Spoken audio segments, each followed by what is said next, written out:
You only have 10 more years to go, is that right? I'd probably cry if that was true. 10 more years of being a resident, but yeah, one more year to go. A little over 1 year is left. So Yeah. So Cayeling, when did you know that Paul was going to do neurosurgery residency? Oh gosh, that was back 2008. Uh-huh. He came home. I actually remember specifically where we were. Oh. He came into the kitchen, and it was like at the end of a day, and he's like, I think I'm going to go back and try and do med school. Uh-huh. And I think I just had no idea, what that entailed, and so I was like, okay, whatever you want, sure, why not? Oh, wow. Yeah. I'm not sure very many spouses would have responded that way. like, well, you've always figured out a way to provide, so okay, I'm like, I had been doing a lot of construction at the time, and I was going to BYU, and I came home and I said, I think I want to go to med school, kind of sell off the business and do that kind of thing. And she's like, okay, if that's what you want to do, I guess. I don't think she really knew what. Of course I didn't. No, I did not. For. But I did have full faith in him that, he's the kind of person, he puts his mind to it, and it's 100% committed. He goes all the way. So in everything he does. No turning back now. So. And then what about, so that was medical school in 2008, and then when was it that he came to you and said neurosurgery? Well, gosh, that was in Arizona. I'm like trying to remember, because at first, I always knew he wanted to do some kind of surgery.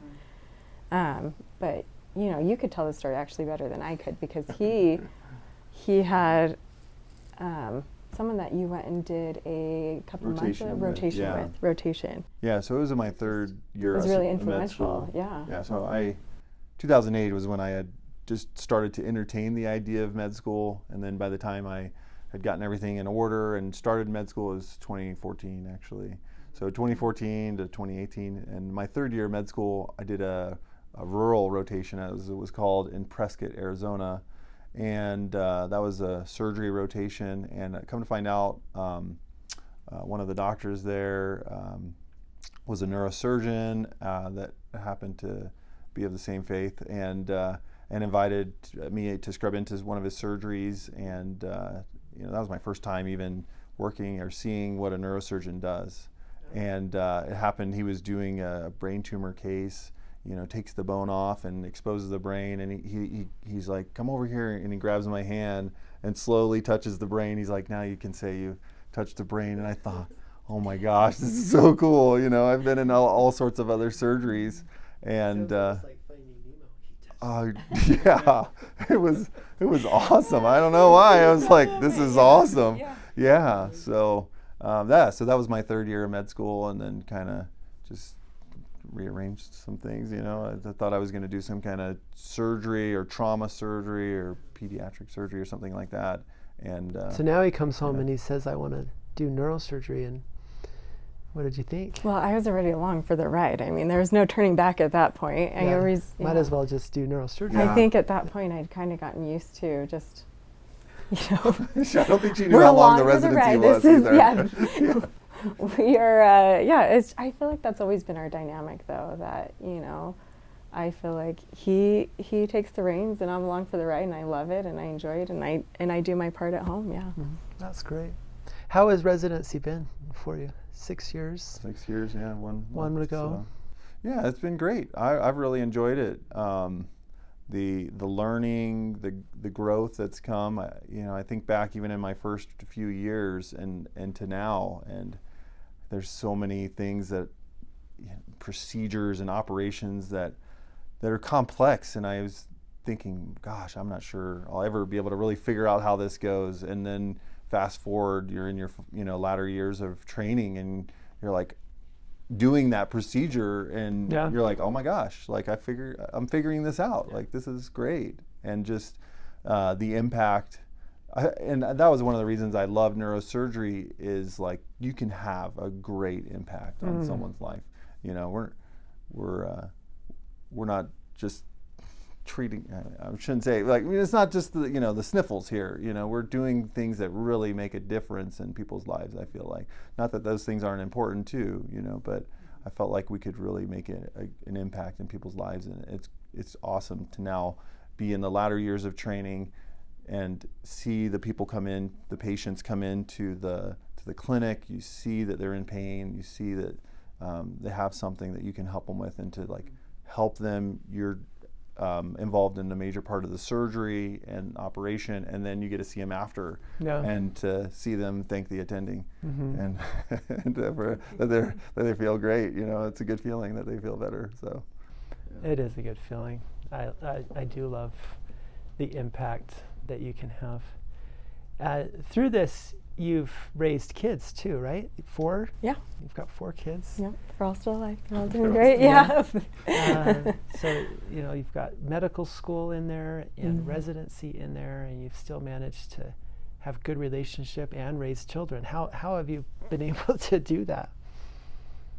Gosh, I mean, it's, I feel like, you know, when you look at all these situations, I feel like, you know, you look at these people in these different situations, like, how did they do that? But I feel like as people, we always rise to the occasion, you know, and it's something that, coming from my parents, you know, it was like I watched them work hard and immerse themselves always in service. They were always doing things. And I think that I always had kind of my own thing going on. And that's what kept me motivated and doing all the things. I made a community for myself. So when we were in med school, it was just about, you know, those connections. I needed to have that. And I knew that for myself. And the way I made those connections was starting to, you know, immerse myself in service. And then I made those friendships. And then, you know, they expounded into things that kept me alive and happy and going. And I think that we just had both of our things that we had separately, and then when we had time, we tried to do date nights, you know. That was something we still tried to commit to. It didn't always happen. Sometimes, you know, it's just at home trying to find some time after the kids to go to bed, but you just, try and still get to talk through his day and hear what he's doing. And he was always so supportive, and he always makes me feel good about what I'm doing, and that what I'm doing is important. It's good. You know, because I think it'd be easy, like, mom, you know, neurosurgeon, and that's easy to look at and just kind of feel like you don't have as much worth, you know, but really, like, he always is just giving me credit. I'm like, this is not credit for me. Like, I can't, you know, there's no way that I could do what he does, but yeah, it's vice versa. Vice versa. I can't do it. My wife does. I don't know how you do it. I'm like, that's why I'd we much go to rather work. be at you the know, hospital. it's a lot less work. Sometimes I walk out and I'm like, good luck today, honey. I don't know how you're gonna do it, but you're amazing. I'm just gonna be at the hospital where everybody else does what you want. You know? I don't know why you can't take that home with you. You ask for instruments and they show up in your hand. It's like I get home. It doesn't work like that. Yeah, I give him the scrubber. I put the scrubber in his hand for dishes. Yeah. I know his strengths at home, and there. I mean, he's not afraid to, you know. I love a good vacuum line. Vacuuming, you know, and dishes. That's, you know, I can always count on him. So dishes. You feel like you accomplished something, you know. I'm done. I did my job. I see something physically. It was dirty, done. and now it's not. Yeah, so. exactly. I work with my hands. That's right. Well, I think that it's remarkable, the journey that you've had, and we've known each other now for a while, because you've come out for a few years to conferences, and years ago we had breakfast at down in Provo, and just got to know each other better, and to be able to go through the journey and raise kids and have a good marriage and come through and still be happy is remarkable. And I think sometimes people are afraid of it. They think, oh, I don't want to do that specialty because that's going to be hard on my family, or because I'd rather do something over here that's better for my lifestyle. And I think those are definitely things to consider. And but at the same time, you get to have a wonderful impact in people's lives because of what you've done, and as a family, you can have a wonderful impact on people's lives. And and you can do it.